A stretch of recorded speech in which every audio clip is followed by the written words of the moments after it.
This clip of Natalie, the lawyer chick, interviewing somebody who saw Darius's postings on Craigslist reminded me of my own mixed experiences, positive and negative, with similar job posting sites. Cottage food laws of the state of Texas and against the health department rules that regulate the production of food for the public.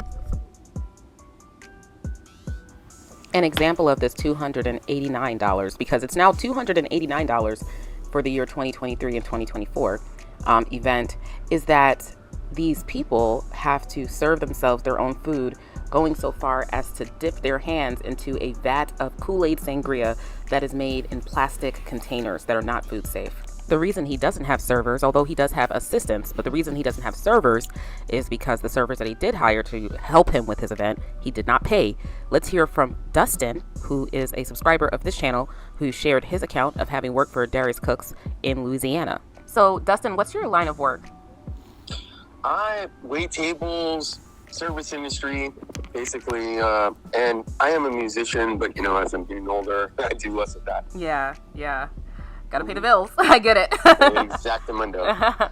So, and how long have you been working in the service industry?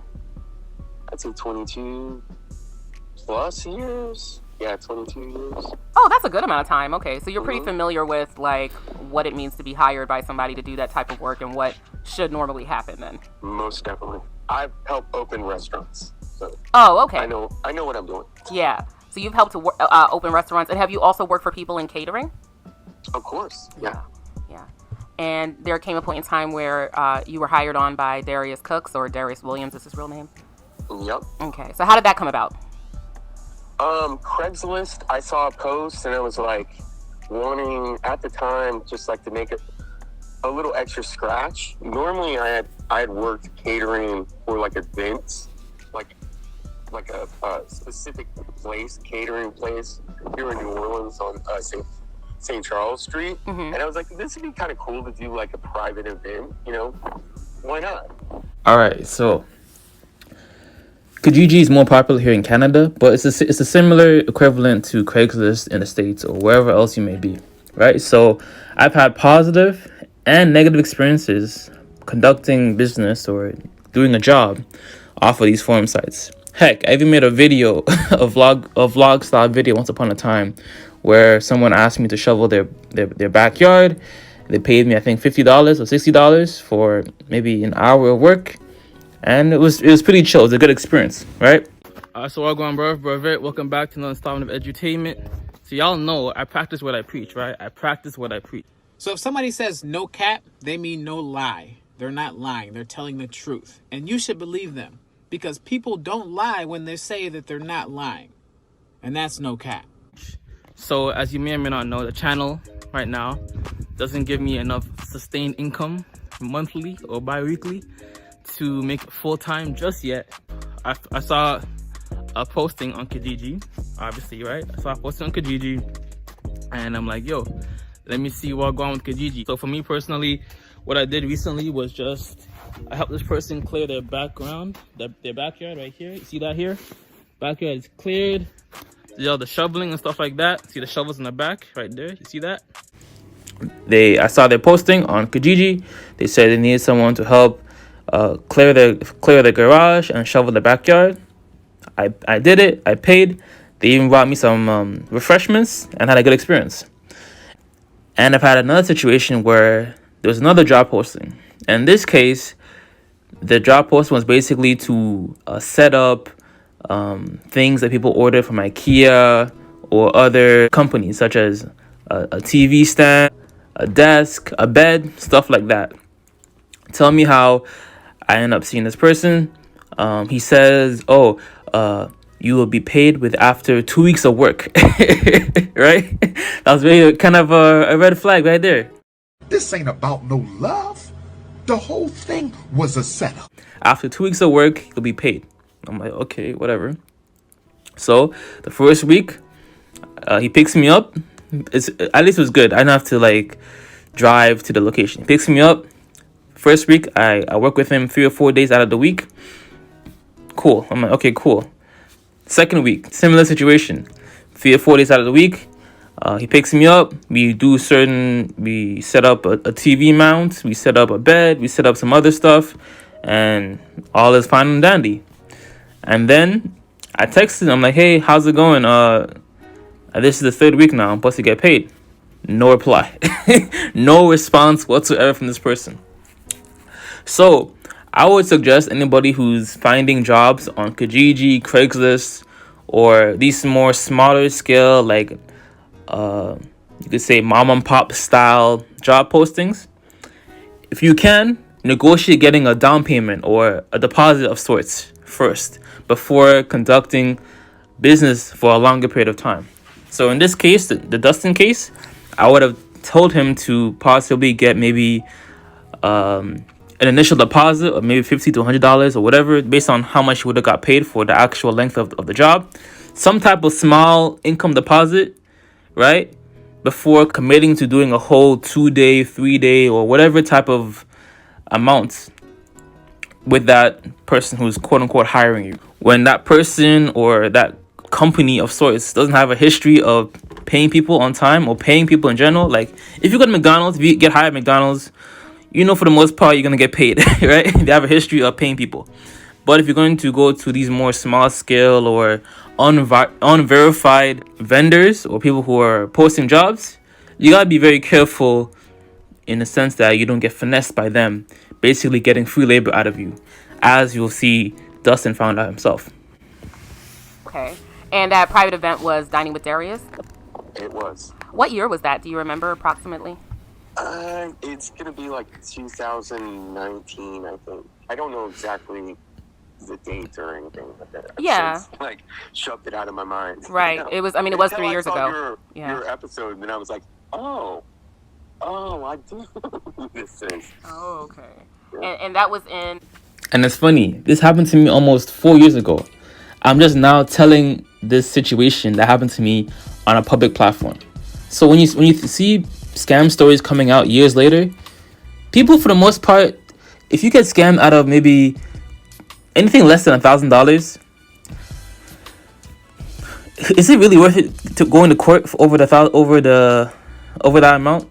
Probably not. Hiring a lawyer fee, getting the person to actually come to court is a lot. And no one has time. No one has time to be going to court over that amount. For the most part, taking someone to court becomes worth it once you get into the thousands plus in terms of like how much they owe you. But if it's less than a couple hundred, who's trying to go to court and go through the whole process just to get the money? Like myself, you take it as a loss, you take it up as wisdom, quote unquote, right? And you move better accordingly in the future. But yeah, it's crazy. New Orleans, that the Dining with Darius event was at? Correct. Okay. On State Street. Okay. Exact. On State Street. Okay. Airbnb on State Street.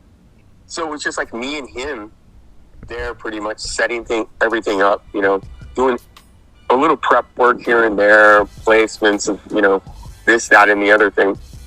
And I was curious as to, like, you know, what he was all about, because I didn't know anything about him leading up to this. Mm-hmm. And but like as far as like the whole experience in and of itself, mm-hmm. all his like clientele, you know, customer, you know, people that like follow him, really were engaged and really loved him, mm-hmm. you know, and were excited to be there and whatnot. Yeah. So on that front, it wasn't like a bad experience whatsoever. It was just the not being paid part was the bad experience. Was the bad experience, yeah. Right. Yeah. Was that unique to you, like how much his fans really like loved him and were there, you know, for him and to interact with him? I think it was unique in the sense that they all just kind of seemed like they were hanging around like a rock star or something. I don't know if I'm like on yours. And I feel like every salad should have fried chicken. So I brought a little chicken to put on the salad. That's what she did, right? And then I was like, I got to make the dressing. You see what I'm saying? So I made a Hennessy balsamic salad dressing. So if you could do me a favor and make some room in the middle of the table, we'll bring it out to you. Okay?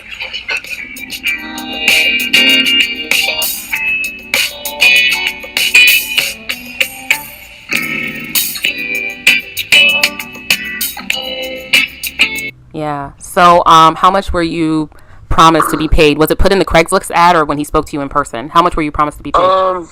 I don't remember if it was in the Craigslist, but I'm pretty sure it was like $300, and then there would be like some tip, because there would be a tip pool for the 2 nights that I worked. You know what I'm saying? Like, so it would be kind of all inclusive, except it was. I mean, even if I wouldn't have got tips, as I before mentioned, it was me and one other waiter, and she was like completely green and new to it all. Like, okay. And I don't remember her name. I haven't seen her since, but it was all basically that would be figured out once the 2 nights were completed. Okay, so from your understanding, you were supposed to get paid $300 for 2 nights of work. How many hours did you work? Do you remember? It was just dinner service. It wasn't very long. Maybe like 5 hours each night. Okay, so about... See, knowing what I know now, off of Craigslist or Kijiji or any of these type of forums that aren't, like you could say, more formal, like any informal type of job posting, I would always secure some type of security deposit of sorts, just to cover my bases so that I don't get finessed out of money. I'm just saying.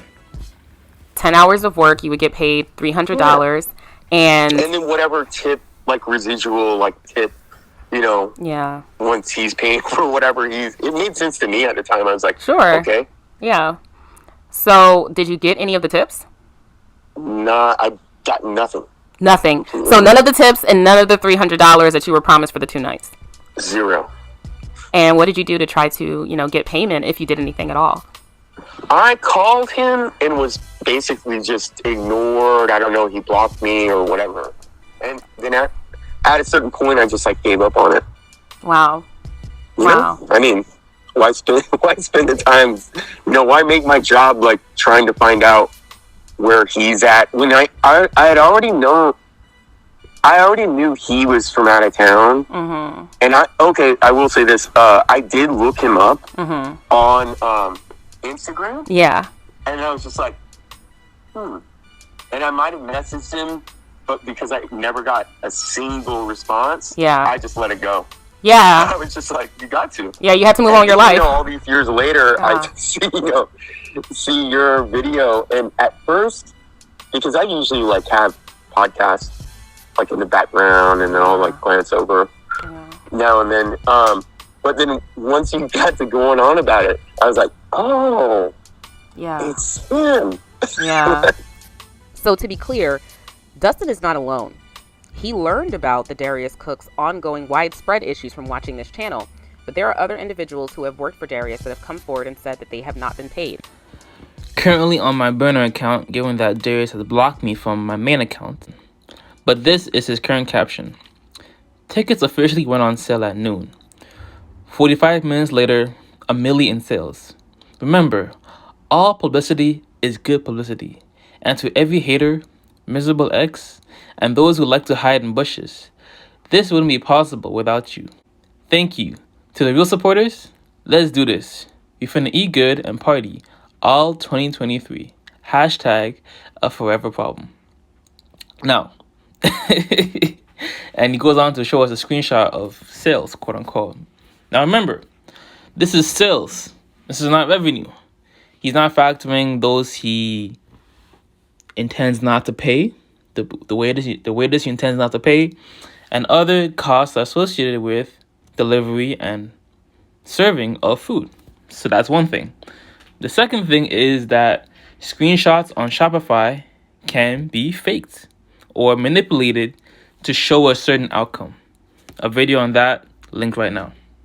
20 minutes ago just for the sake of this video, but as you can see, literally $1,000 in sales, what it looks like, that's completely fake. And basically what I did was made a fake order. So what people will do is they'll have an actual Shopify store, they'll have products, they will maybe even actually get sales and do stuff on it, but then they'll make it look like they're selling more than they are.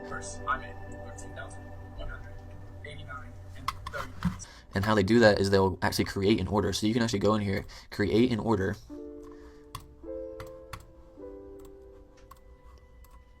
Alright, so here's this watch. I just made some random product, but say they had a watch store, and they would go in here and they would put they would do this one at a time, but they would do each order at a time, so it looked legit.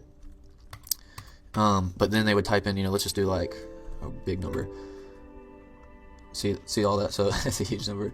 And then you just hit mark as paid, and then create that order. And now you will see, this will actually update. See, now this is at 3 orders. It's going to take like 20 seconds or something to actually update. But see, you're at 1,000 right now. Okay, see, so now it's at, all this. And really, like I said, they wouldn't do like 67 watches in one order. They would do one order at a time and do that 67 times to get there. But you get the point. And so usually what people are doing is actually, like I said, using a site that's up and actually maybe even gets some sales or gets website hits. So they're actually, you can see like, oh, these people are live, this and that, but they're really not making anywhere near the amount of money that they're saying that they're making. But then another way that they can actually do it, which is a more like kind of advanced way, and that is by actually changing the HTML, which is basically the text behind this web page. So you can literally use the developer tools in any browser, doesn't matter what browser you're in, and you can literally change these numbers. So instead of 13,000, let's make that 13 million. Bam, just like that, right? And you can literally go and change every single number, every single value here you can change. You see what I'm saying? Like literally every single one. And so people will go and do this, and that's how they'll actually create their screenshots, is by, this very thing. You see what I mean? And I mean, it's some dummy data, but it looks like it's there, right? And if from an untrained eye, you would not know that that's not. Amen. All I'm finna say is anytime you're doing some type of informal job posting, right? Get a little early deposit, security deposit for to cover your bases, and then tell them, yo, after the job is done well, give me the rest of the money. Just, you never know, man. You never know. Bedford Nesters out here on the internet, in person. Just be careful, man. Just be careful. As my quote always says, expect the best, but plan for the worst. Expect the best and plan for the worst. You get me? As always, if it doesn't feed you, don't water it. And too much of any good thing is good for nothing. How you lot doing today? Say it with me. I am doing more, saying less, and keeping that same energy. No cap. Flip the script. I'm out. Deuces. Pow. Every day me I be calling, babe. Wanna tell you that I'm sorry, babe. Make it come and make it go today. I still love you, babe. One lie, baby, our love is a sweet game.